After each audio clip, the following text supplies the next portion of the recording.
Hi, Brain. Hi, Drain. So, welcome to another podcast regarding a new IPO series. तो अपने को आज दो IPOs दिख रहे हैं मेन बोर्ड पे और एक है SME. तो हम आज चर्चा करेंगे एक्सेल सॉफ्ट टेक्नोलॉजीज के बारे में. तो सिंस आज इसकी लास्ट डेट है एप्लीकेशन की, राइट? कब है इसकी लास्ट डेट? इसका लास्ट डेट है 21 है, तो आज से शुरू है.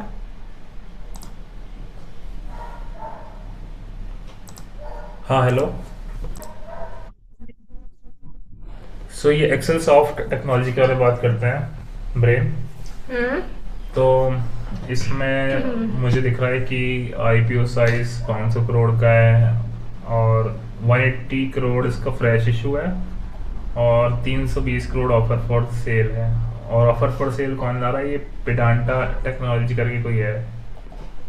तो क्या आप आरएसपी टॉक खोल के अपन डिस्कशन करते हैं कि भाई लेना है कि नहीं लेना. अरे इनका तो बड़ा चमकीला बना रखा है ना, पीला पीला सा.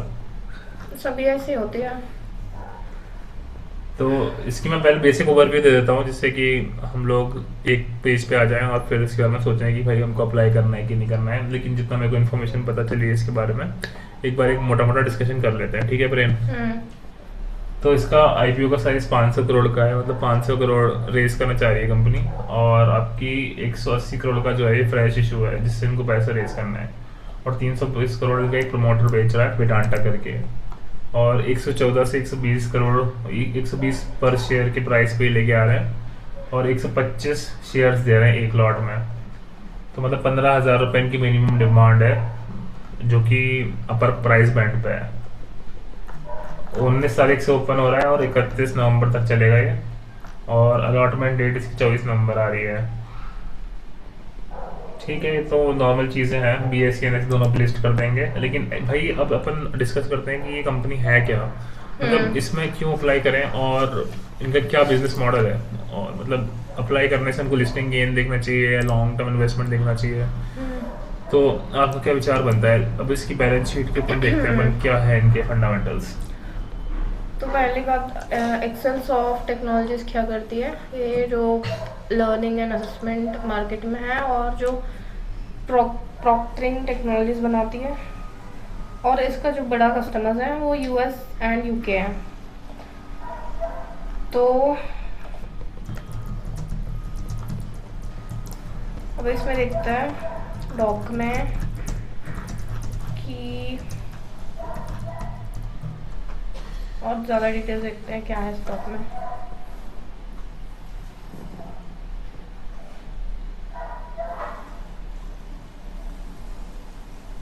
तो इसके पूरा वर्ल्ड वाइड में 200 कस्टमर्स हैं और इसका सबसे बड़ा कस्टमर है पियर्सन और AQA एजुकेशन और ब्रिंगम यंग यूनिवर्सिटी.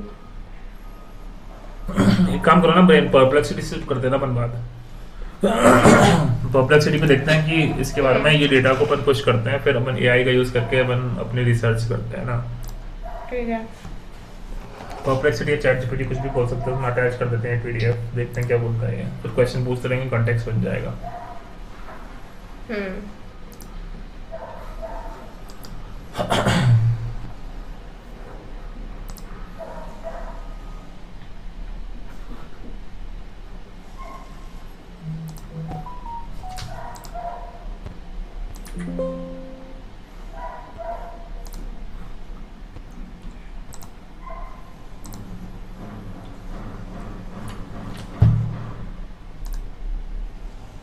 खोलिए ब्रेन.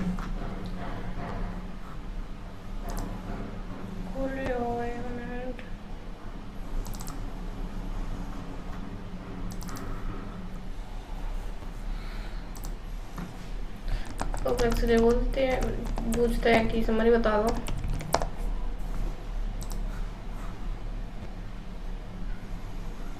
काफी सही है यार, AI से मतलब काफी बढ़िया रहता है, इजी हो जाता है. तक हमको समझ में ही नहीं आएगा, हम तो नए लोग हैं. ये तो है 485 पेजेस का डॉक है. कितने का है? 485 पेजेस.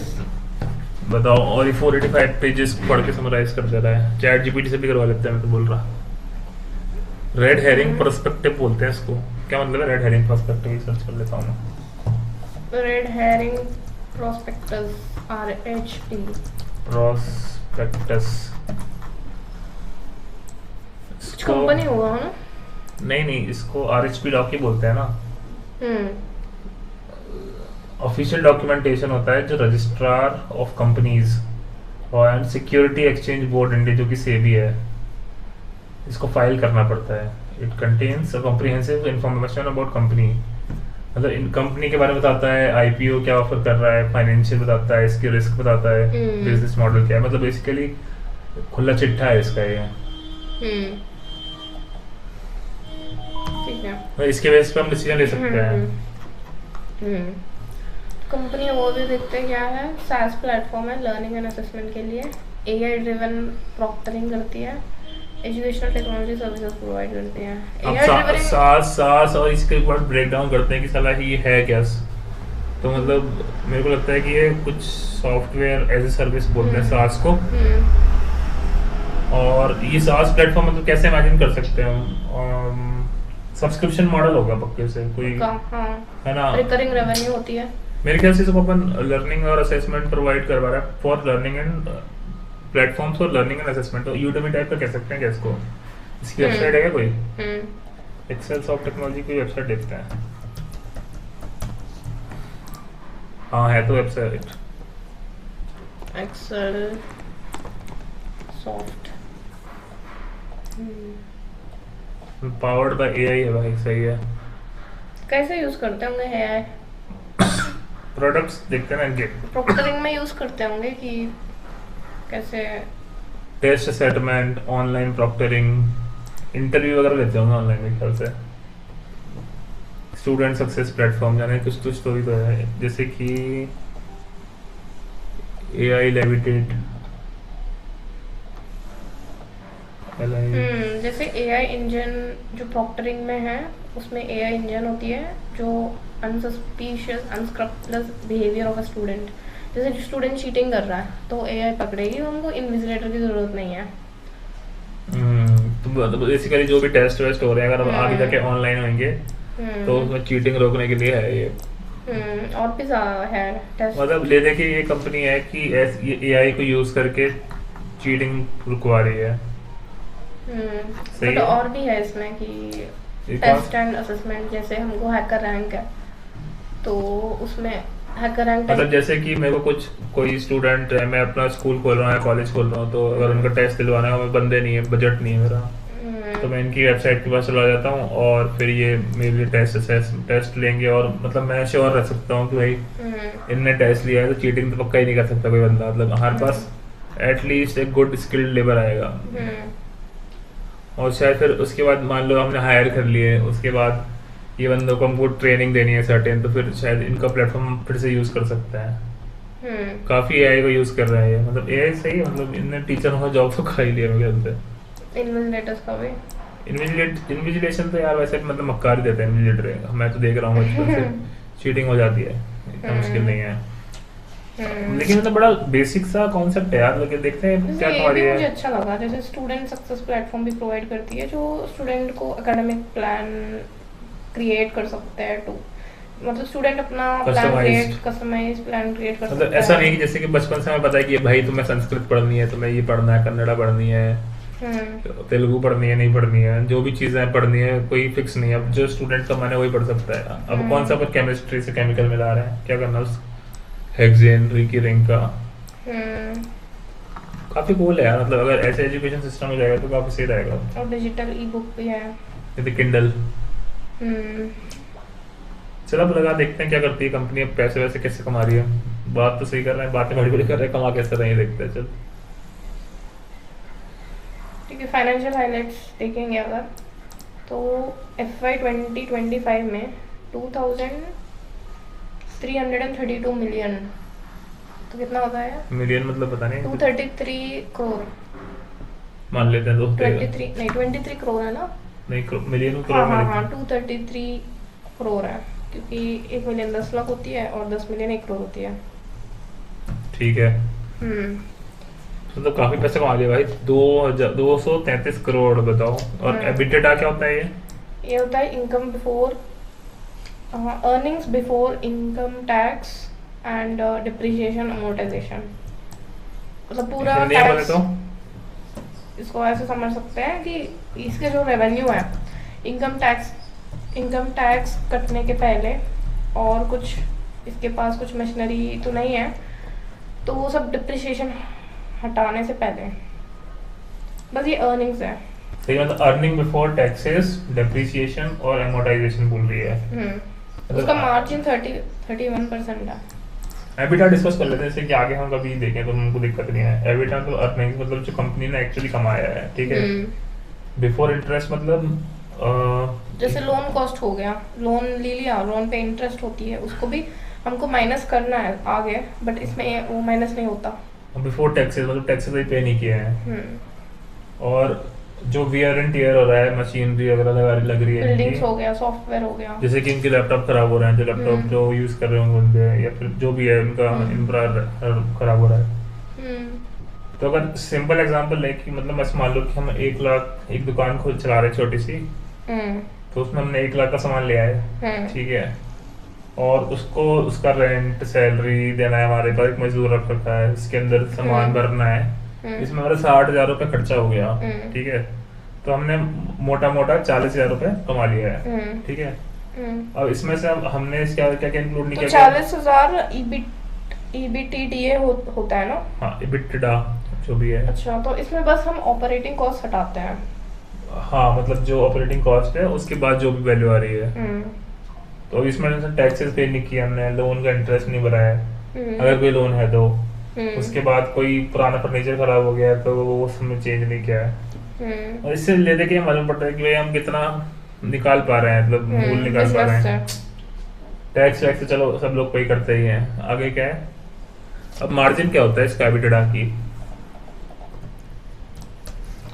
मार्जिन ये होता है कि अगर तुम 100 रुपए लगा रहे हो तो तेरा 131 रुपीज निकल के आ रहा है। अच्छा, तो मतलब हर 100 रुपए पे 31.40 रुपए कमा रहे हैं। हर 100 रुपए पे 31 रुपीज कमा रहे हो तुम, तो 100 रुपए काफी अच्छा है। मतलब अगर हम 100 रुपए इसका शेयर होल्डर बन गए तो हमारे जैसे कि 10,000 रुपए लगे हैं, तो 10,000 वो कहीं यूज कर रहे हैं, तो उसके बाद हम सीधे सीधे मान लेंगे 30% हम भी कमा लेंगे, क्योंकि हम भी सेम बिजनेस का पार्ट बन जाएंगे ना। बट ये टैक्स से पहले है। अगर हम माने कि एटलीस्ट ये कंटिन्यू करेगा, क्या पता डिक्लाइन भी आ सकता है। मतलब जहाँ तक अभी दिख रहा है AI का जमाना है, तो हर चीज में AI बूम ही चल रहा है। देखते इसका ग्राफ कैसा है। ग्राफ, हाँ, फाइनेंशियल्स में हम देखें, ठीक है। हाँ, ये तो बढ़ ही रहा है। प्रॉफिट देखते हैं। बढ़ ही रहा है प्रॉफिट। सही बात है।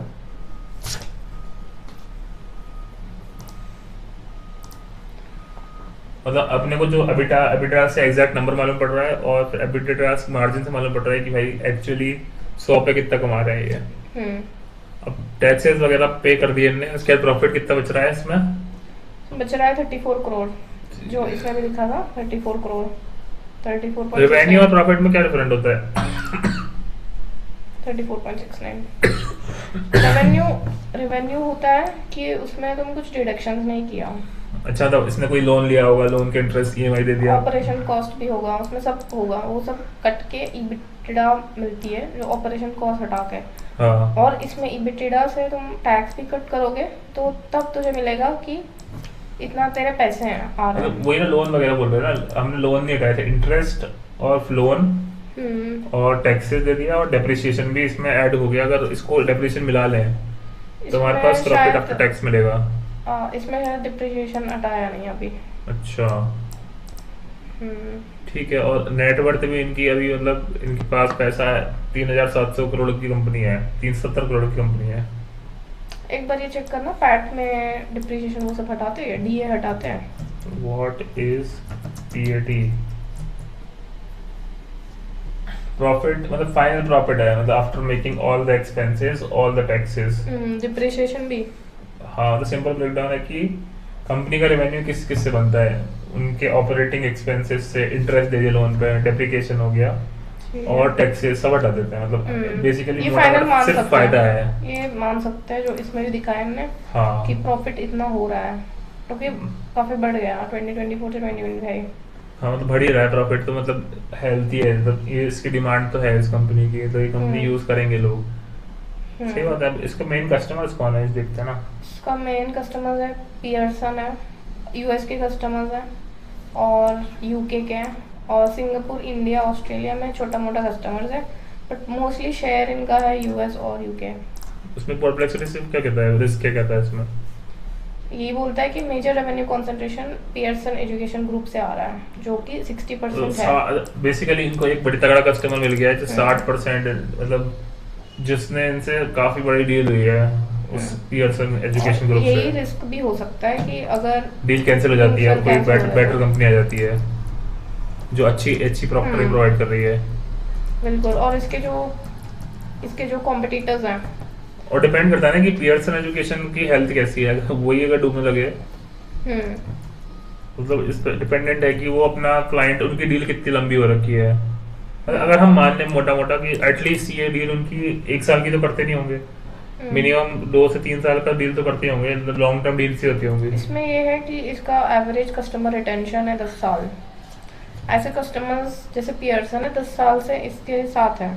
अच्छा, तो फिर मतलब कंटिन्यू करेंगे या फिर वो मे बी स्विच भी कर सकें, मतलब ये रिस्क है कि वो अगर मान लो एक बार बैकआउट करता है तो इनका 60% जो है प्रॉफिट ड्रॉप हो जाएगा। 30 से सीधे कितने पे जाएंगे, 30 का 60% कितना होता है, 18 करोड़ कम हो जाएगा। तो मेरे को लगता है कि अगर तू वापस जाएगी ना, पीछे जा ग्राफ पे, नहीं ग्राफ नीचे है, तो ये 12 करोड़ से 34 करोड़ का जंप आया है, तो एग्जैक्टली पियर्सन की डील 2024 में हुई है, मेरे को लग रहा है। हाँ, ये पियर्सन का हुआ है Q1 2026 का रेवेन्यू है, रेवेन्यू कंट्रीब्यूशन। अच्छा, हाँ, तो उसके पहले हुआ तो होगा। इसमें सर्च करना है when was Pearson deal happen, when it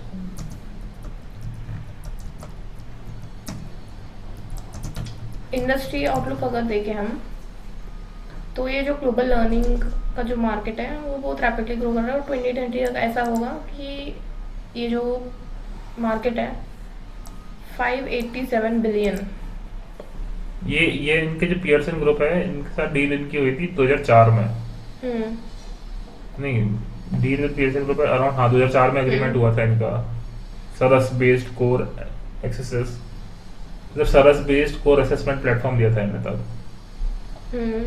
और 59% इनसे आ रहा है। सही बात है। अभी 2004 से 10 साल क्या 20 साल हो 20 साल हो गए हैं, तो अभी इस साल 25 में तो फिर डील हुई नहीं हुई होगी पक्के से, तो अगले 10 साल के लिए मेरे को लगता है कि पियर्सन रहेगा, क्योंकि पियर्सन ग्रुप तो एटलीस्ट स्टेबल है।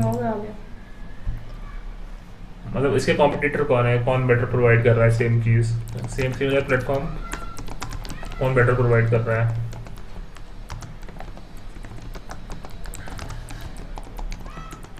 और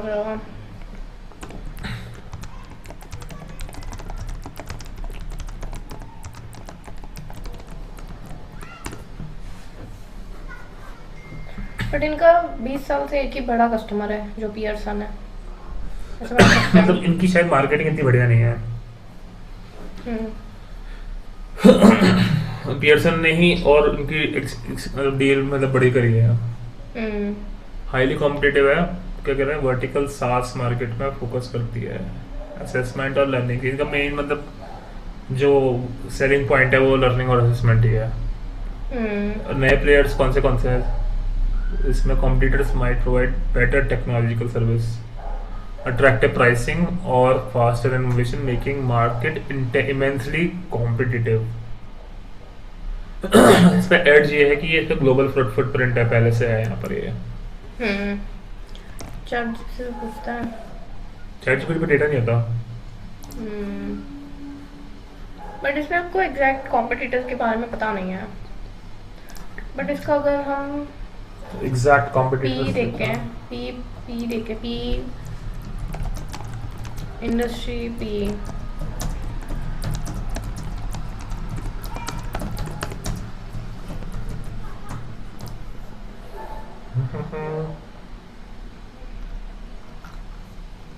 मर्सर है ना, मर्सर मेटल, लर्नोसिटी, साइनैप। इन इंडिया देखते हैं ना, इन इंडिया। जो मेटल है ना, जो माइक्रोसॉफ्ट वगैरह यूज करते हैं शायद, करते हैं। मर्सर ही है। मर्सर का शेयर है क्या कोई अभी लिस्टेड है क्या Mercer? Mercer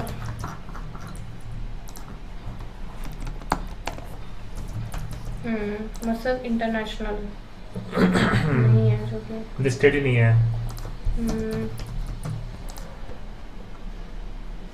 not publicly traded company, expired of. इनका जो पीई है वो है 57 to 61 and diluted, but highest P ratio इनका जो पीयर्स का है वो 42 है, लोएस्ट 22 है। अगर मर्सर मेटल का पीई पूछे हैं तो कितना होगा? मर्सर मेटल टॉप पे आ रही होगी।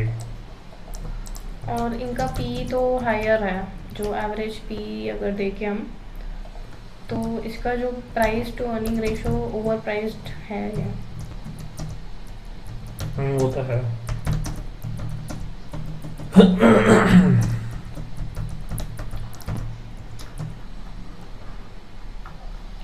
ऑफर फॉर सेल में कौन दे रहा है वापस? पीपल राज करके है क्या ये? तो मैनेजर है ना। अच्छा। Offer for sale and weighted average cost. Promoter selling, Pedanta technologies.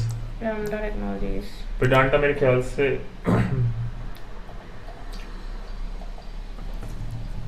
पेडांटा early investor होगा। उनको उनको क्यों लग रहा है कि इसकी अब इसमें होल्डिंग इनको कम करनी चाहिए? बट इसमें प्रॉफिट करना होगा। एक्सेल सॉफ्ट का मेन प्रमोटर है, मैसूर बेस्ड है। एक्सेल सॉफ्ट में स्टेक रखता है,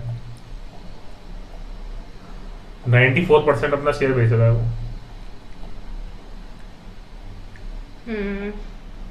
ये तो बहुत बड़ा हिस्सा अपना बेच रहा है, तो उसने कुछ दिख रहा होगा।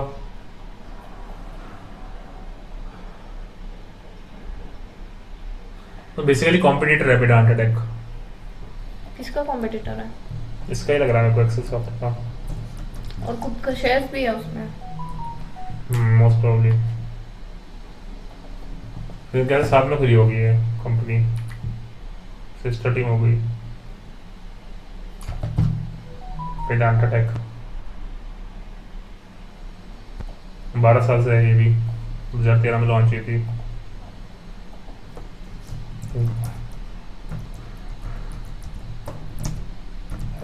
shares in Excel Soft। मेरे ख्याल से कोई